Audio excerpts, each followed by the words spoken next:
Voilà, mesdames, messieurs, bonjour. J'ai le plaisir d'ouvrir cette conférence de presse consacrée à la votation du mois de septembre, l'arrêté fédéral sur la promotion de la formation musicale des jeunes. Avec moi ce matin pour vous présenter cet objet, Madame Isabelle Chassot, qui est présidente de la conférence des directeurs cantonaux de l'instruction publique et conseillère d'État à Fribourg, qui interviendra tout à l'heure. Et puis également Jean-Frédéric Josselin, directeur de l'Office fédéral de la culture, qui est là pour répondre aux questions qui pourraient se poser tout à l'heure. Comme vous le savez, le 23 septembre prochain, dans un peu plus d'un mois maintenant, nous allons nous prononcer sur l'arrêté fédéral sur la promotion de la formation musicale des jeunes. Le Conseil fédéral et le Parlement et les cantons soutiennent ce texte qui vise à renforcer la formation musicale en Suisse en l'inscrivant dans la Constitution fédérale. Meine Damen und Herren, in der Schweiz ist Kultur und Musik im Speziellen wichtig. Musik ist eine unserer beliebtesten Freizeitbeschäftigungen. Es gibt in unserem Land tausende Blasmusikvereine, Chöre, Orchester, Pop- und Rockbands und andere Musikgruppen mit insgesamt über 600.000 Mitgliedern. Im Weiteren sind an den über 400 Musikschulen mehr als 200.000 Schülerinnen und Schüler eingeschrieben. Die musikalische Bildung ist für Kinder und Jugendliche wichtig, so wie das Lesen, Schreiben oder Rechnen. Musik hören und vor allem das aktive Musizieren und Singen fördert die sozialen, geistigen und kreativen Kompetenzen junger Menschen. Und die Musik stärkt den Zusammenhalt in der Schweiz. Sie erlaubt den Austausch über Alters- oder Sprachgrenzen hinweg. In einer Familie können alle Generationen, Kinder, Eltern und Großeltern gemeinsam Musik machen. Das Schweizer Jugendsinfonieorchester setzt sich aus Musikerinnen und Musikern zusammen, die aus allen Sprachregionen der Schweiz stammen: Westschweiz, Tessin, Graubünden und Deutschschweiz. Bei einem musikalischen Anlass versammelt sich jeweils das ganze Dorf oder die vielen überregionale Anlässe, die Zuschauer und Musiker aus der ganzen Schweiz anziehen und vereinigen. Beispiele dafür sind sehr zahlreich: das Jazzfestival Montreux, Stanzer Musiktage, das Festival des Musiques Populaires de Moudon, das New Orleans Jazz Festival von Arosa oder die großen Klassikfestivals von Luzern und Verbier, pour ne citer que ces exemples-là, mais il y en a de très très nombreux dans l'ensemble de notre pays. J'aimerais maintenant revenir brièvement sur l'historique du projet qui est soumis au vote le 23 septembre. Il y a une initiative populaire, vous le savez, Jeunesse et musique, qui a été déposée à la fin 2008. Cette initiative voulait obliger la Confédération à prescrire au canton un nombre minimum d'heures de musique et à faire de la musique une branche obligatoire de la formation des enseignants. De telles mesures, mesdames et messieurs, auraient représenté une ingérence très importante dans la souveraineté cantonale en matière scolaire, et c'est la raison pour laquelle le Conseil fédéral et les cantons ont rejeté l'initiative. Mais en même temps, il a été considéré que le renforcement de la formation musicale était une question importante, qu'il fallait, dans le fond, soutenir ou aider les initiants dans le contenu de leur volonté, à savoir mieux soutenir la musique. Et c'est pour cette raison qu'un contre-projet direct à l'initiative a été finalement élaboré. Un texte qui prend en compte l'intérêt qui s'est manifesté en faveur d'un renforcement de la formation musicale, mais qui préserve aussi la souveraineté cantonale en matière scolaire. Et ce contre-projet, mesdames et messieurs, a également convaincu les initiants qui ont retiré leur initiative populaire en faveur du nouveau texte qui sera soumis en votation le 23 septembre prochain. Ce nouvel article constitutionnel traite de 4 sujets.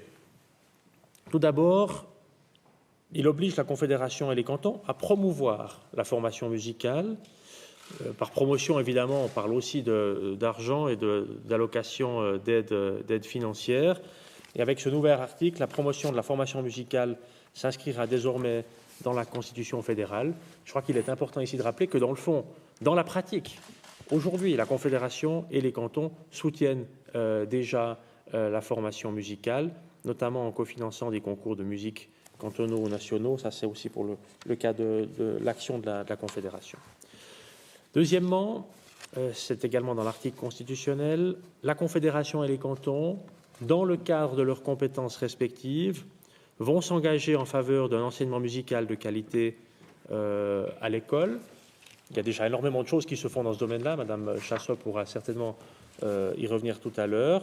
Mais avec cet article, les cantons édicteront des objectifs nationaux de formation pour la branche musique et harmoniseront ainsi l'enseignement de la musique au niveau national. Comme vous le savez, il existe aujourd'hui déjà des objectifs nationaux de formation dans divers domaines.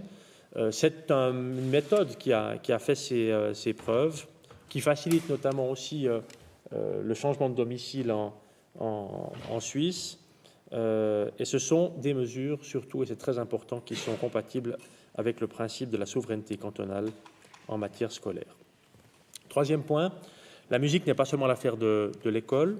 Beaucoup d'enfants, beaucoup de jeunes apprennent à jouer d'un instrument pendant leurs loisirs, ou font du chant, ou ont d'autres activités en lien avec la musique. Et la Confédération entend ici fixer, avec la participation des cantons, les principes qui permettent de faciliter l'accès des jeunes à la pratique musicale. Et c'est vrai qu'il existe aujourd'hui des différences qui sont parfois importantes entre les écoles de musique et les tarifs qui sont pratiqués. Et là, il y a certainement matière à réflexion, au nom de l'égalité des chances, pour l'avenir. Dernier point que je souhaitais citer avec vous, c'est le point dans lequel l'article constitutionnel traite du soutien aux jeunes particulièrement doués pour la musique. Et là, je crois qu'on peut faire en sorte, avec cet article constitutionnel, que davantage de jeunes gens puissent mieux développer leur talent musical. Il y a certainement un travail qui peut être encore réalisé dans le fond, la promotion des talents dans le domaine de la musique et d'organiser dans ce domaine-là un système aussi pour reconnaître ces talents et pour pouvoir les soutenir. Il y a naturellement aussi la conciliation de l'école et de la musique. C'est une question certainement aussi intéressante à traiter. Le contre-projet donne à la Confédération la possibilité d'édicter des principes applicables à la promotion des talents et d'éliminer ainsi ces lacunes. C'est évidemment toujours en lien avec les cantons que ça doit se faire. Nous avons, je crois, pu très bien travailler ensemble sur ce projet. Et il est pour moi très important que les cantons soient non seulement associés, mais véritablement très présents dans toutes les démarches qui, dans ce domaine-là, les concernent toujours très directement. Le Conseil fédéral et le Parlement sont d'avis donc que ce nouvel article constitutionnel représente un équilibre entre, d'une part, un besoin d'exigence minimale valable pour toute la Suisse dans le domaine de la musique, et d'autre part, la sauvegarde des compétences cantonales. Et ce texte doit permettre de renforcer la formation musicale, que celle-ci soit dispensée à l'école ou pendant les loisirs. Voilà, mesdames et messieurs, ce que j'avais à vous dire pour commencer cette conférence de presse. J'aimerais maintenant passer la parole à madame Isabelle Chassot qui nous présente la position de la CDIP et la sienne propre. Vous avez la parole, madame la conseillère d'État. Monsieur le conseiller fédéral, monsieur le directeur, mesdames et messieurs, je souhaite tout d'abord remercier le chef du département fédéral de l'Intérieur d'avoir associé les cantons à cette conférence de presse. C'est avec plaisir que j'y ai donné suite pour vous faire part de la position de la conférence des directeurs de l'instruction publique. Je ne peux que faire écho à la prise de position de monsieur le conseiller fédéral sur l'importance de la place de la musique dans notre société et la nécessité de permettre l'accès des jeunes à la pratique musicale, qu'elle soit chorale ou instrumentale. Renforcer encore la formation musicale des enfants et des jeunes est dès lors un objectif soutenu par les directrices et directeurs cantonaux de l'instruction publique et lors de son assemblée du 21 juin dernier, en présence de monsieur le conseiller fédéral, la conférence des directeurs de l'instruction publique a adopté une prise de position en faveur du contre-projet à l'initiative populaire Jeunesse et musique. Le contre-projet est en effet une bien meilleure solution que l'initiative populaire Jeunesse et musique prévue à l'origine. Et je suis soulagée de savoir que l'initiative populaire ne sera pas soumise à votation, car elle aurait clairement porté atteinte à la souveraineté des cantons. Je remercie le Conseil fédéral d'avoir soutenu ce point de vue et Monsieur le conseiller fédéral Berset de s'être engagé pour l'élaboration du contre-projet et le retrait de l'initiative. Die Harmonisierung der Ziele der obligatorischen Schule ist im Gang. Seit 2006 sind die Kantone per Verfassung schon verpflichtet, die Ziele der obligatorischen Schule zu harmonisieren. Das steht in Artikel 62 Absatz 4 der Bundesverfassung. Und das gilt auch für die musikalische Bildung. Die Harmonisierung der Ziele im Fachbereich Musik wurde von den Kantonen mit der Erarbeitung der sprachregionalen Lehrpläne bereits eingeleitet. Nach Fertigstellung der 3 sprachregionalen Lehrpläne, und das sollte voraussichtlich im 2014 Realität werden, werden die Ziele zur musikalischen Bildung gesamtschweizerisch vergleichbar sein. Wird der Gegenentwurf vom Stimmvolk angenommen, könnte dies die Harmonisierung der Ziele der musikalischen Bildung weiter unterstützen und befördern. Der Gegenentwurf ist aber nicht der Auslöser für die Zielharmonisierung. La formation musicale à l'école revêt aujourd'hui déjà une grande importance dans tous les cantons. En comparaison internationale, les élèves suisses bénéficient dans le domaine musique, art et activités créatrices d'un nombre de leçons nettement plus élevé que les élèves des autres pays et les moyens financiers mis à disposition pour leur formation est aujourd'hui importante, comparativement très importante si on prend d'autres branches d'enseignement. La formation d'ailleurs musicale des enseignants constitue par ailleurs un effort conséquent des hautes écoles pédagogiques. Le texte mis en votation ne concerne, et Monsieur le conseiller fédéral l'a dit, pas uniquement la formation musicale à l'école, mais également la formation musicale extrascolaire, c'est-à-dire, par exemple, les cours proposés par les écoles de musique ou les programmes d'encouragement destinés aux enfants et aux jeunes particulièrement doués. Le contre-projet donne en effet à la Confédération la possibilité de fixer, avec la participation des cantons, des principes régissant la formation musicale extrascolaire. Or, dans notre pays, celle-ci est le plus souvent proposée, organisée et financée à l'échelon communal, voire même sur un plan privé.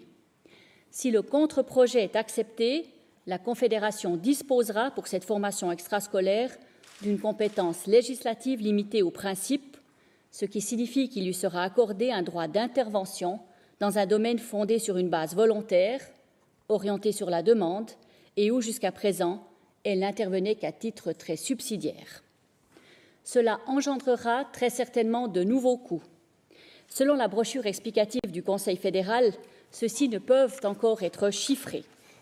Ces nouveaux coûts ne pourront toutefois pas être mis unilatéralement à la charge des communes et des cantons, car à partir du moment où la Confédération fixe des principes, elle doit aussi participer aux coûts qui en découlent. On peut parler d'équivalence fiscale.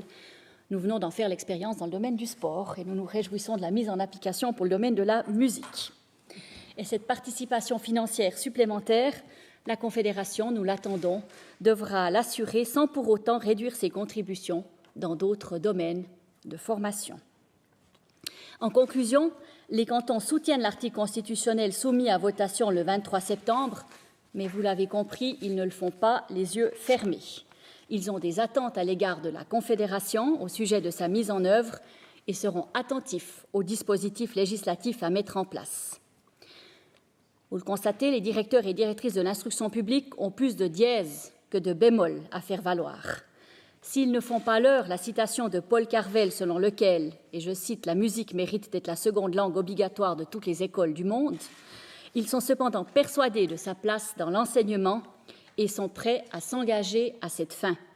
Ils invitent dès lors les citoyennes et les citoyens à déposer un oui dans l'urne le 23 septembre prochain. En un mot, la tonalité des cantons est allegro ma non troppo. Merci beaucoup, Madame la conseillère d'État, pour votre intervention. Je vous propose maintenant d'ouvrir la place pour les échanges, les questions et les réponses. Il y a aussi donc Jean-Frédéric Josselin qui est ici pour répondre aux questions techniques qui pourraient se poser. Qui souhaite commencer? Nous serons aussi naturellement à disposition tout à l'heure pour des discussions bilatérales, si vous le souhaitez. Oui. Oui, Nicolas Dufour, Journal Le Temps. J'ai deux questions, une peut-être plus directement à M. Berset sur un plan politique.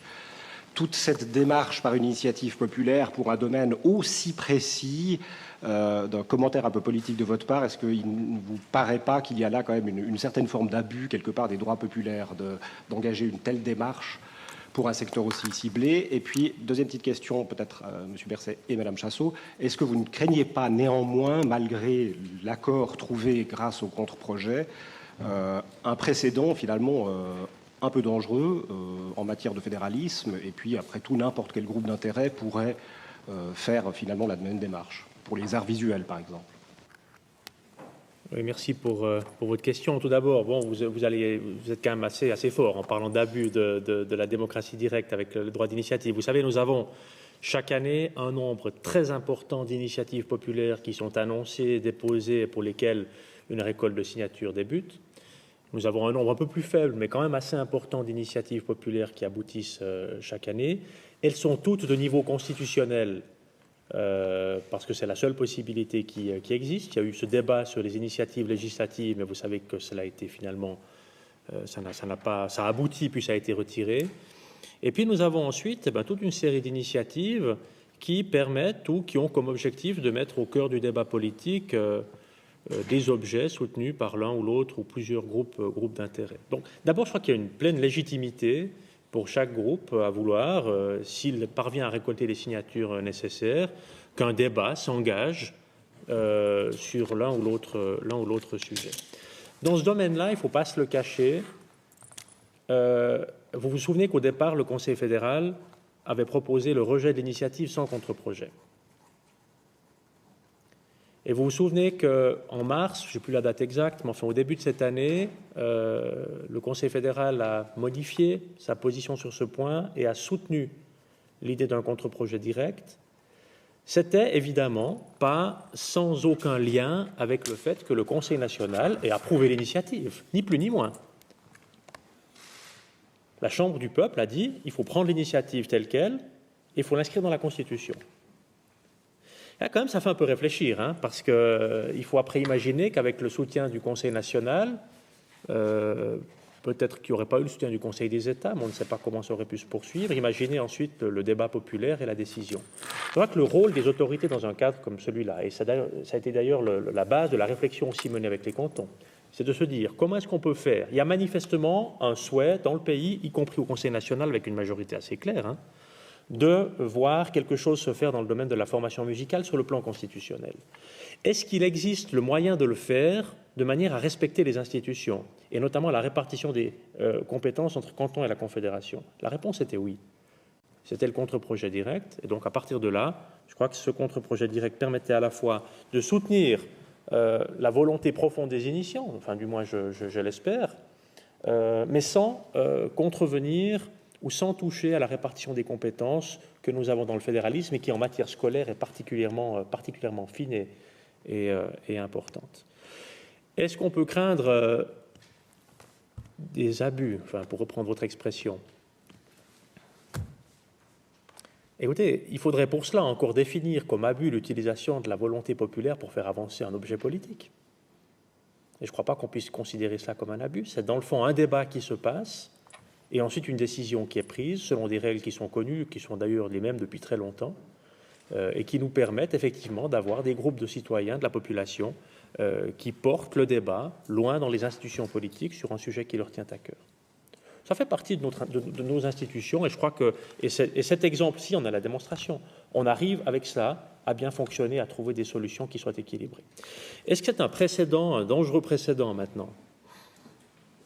Je ne crois pas. On ne fait rien d'autre avec cet article que de reprendre pour la musique une construction qui a fait ses preuves dans les autres domaines de la formation, en disant les cantons ont la compétence, les cantons doivent agir, et ils le font d'ailleurs, Mme Chassot pourra encore détailler ça tout à l'heure, mais il y a naturellement, parce qu'il y a un intérêt aussi national à avoir un suivi sur ce qui se passe, il y a naturellement aussi la possibilité pour la Confédération, dans les cas où sur le plan cantonal ça n'avancerait pas, d'engager un dialogue et de trouver ensemble des solutions. Donc je ne crois pas qu'on crée un précédent avec cela, mais c'est vrai qu'il ne faut pas non plus remplir la Constitution de toutes sortes de choses complémentaires comme ça qui viennent créer à la fin un patchwork. Nous avons affaire ici à une situation particulière. Voilà, c'est la votation sur laquelle nous avons nous prononcé le 23 septembre, mais je crois que nous avons quelque chose d'adéquat et de mesuré. Madame Chassot. Mon point de vue, et ça ne vous étonnera guère, rejoint sur le principe celui de Monsieur le Conseiller fédéral, avec cette fois cependant un bémol. C'est évidemment la difficulté pour les cantons d'avancer dans un projet extrêmement ambitieux qui est celui de l'harmonisation de l'école obligatoire dans notre pays, qui passe par l'harmonisation des objectifs. C'est toute la discussion que nous avons eue sur les articles constitutionnels qui prévoient une compétence subsidiaire pour la Confédération, pour le cas où les cantons ne s'entendraient pas sur l'harmonisation des objectifs, à travers en particulier la question des plans d'études, et la formation musicale en faisait partie. Donc nous avions un concept vraiment global sur lequel nous travaillons de manière intensive. Le plan d'études pour la Suisse romande est en cours de mise en œuvre. Celui pour la partie alémanique est prévu pour son démarrage à la rentrée 2014. Pour la partie italophone, il est également en cours. Et nous avons constaté, mais ça n'était pas le premier objet, si je puis dire, la musique, mais déjà aussi dans le cadre de la loi sur l'encouragement du sport, une volonté d'intervention du Parlement dans des domaines qui devaient être réglementés à travers ces éléments-là. Ici, nous avions très clairement, et nous l'avons dit, et nous étions reconnaissants au Conseil fédéral de partager cet avis, une initiative qui a été déposée, qui était à nouveau en contradiction flagrante avec la mise en œuvre de l'harmonisation de l'école en Suisse. En revanche, et le contre-projet qui a été trouvé respecte pleinement les compétences et s'inscrit, si vous voulez, ne fait que doubler les articles constitutionnels sur la formation en termes d'organisation institutionnelle de l'enseignement dans notre pays. Donc, de ce point de vue-là, ce n'est pas la partie qui nous fait du tout souci, ce d'autant plus que nous avions déjà commencé à travailler sur des objectifs pour les autres branches que celles que nous avons déjà maintenant, pour lesquels nous avons déjà adopté les objectifs, qui sont les mathématiques, les sciences, la langue d'enseignement et les langues étrangères. Dans un second paquet, il était prévu la musique et les branches, notamment sport, également. L'aspect qui posera le plus de discussions, mais là c'est évidemment une fois de plus la législation d'application qui nous montrera la coopération, et je souhaite dire qu'elle est excellente entre confédération et canton, entre le département de l'Intérieur et la CDIP en particulier, a trait à la mise en œuvre de l'activité extrascolaire. Ce d'autant plus qu'il existait déjà aujourd'hui une base constitutionnelle et que dans la loi sur les activités de jeunesse et la loi sur l'encouragement de la culture, il y avait aussi déjà une base. Donc nous partons de l'idée que nous mettrons en place un système un peu miroir de celui que nous avons déjà, mais c'est là où nous aurons une attention particulière. Ce que nous ne souhaitons pas, c'est après avoir mis en place un système, je peux dire, institutionnel pour la question de la formation, le Parlement, disons, au fur et à mesure, érode, si je puis dire, le système de compétences en prenant des domaines qu'il détacherait de l'ensemble et qu'il s'occuperait, si je puis dire, de domaines très particuliers de la formation scolaire, en particulier pour l'école obligatoire. Mais ça, c'est évidemment un système avec lequel nous devons vivre, c'est le principe de la démocratie tel que nous l'avons, et tant que nous n'avons pas de contrôle constitutionnel des lois fédérales, en particulier sur les compétences des cantons, nous devrons vivre avec cela et nous battre sur le plan politique, ce que nous faisons à chaque fois. C'est encore un autre sujet, le contrôle constitutionnel. Beaucoup de sujets sont ouverts. Est-ce qu'il y a d'autres questions qui souhaitent intervenir?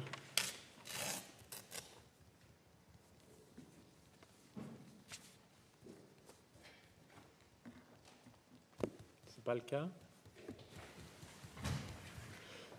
Très bien, il me reste à vous remercier d'avoir participé à cette conférence de presse. On est encore à votre disposition, donc M. Josselin, Mme Chassot et moi-même pour les échanges bilatéraux. Merci et bonne journée.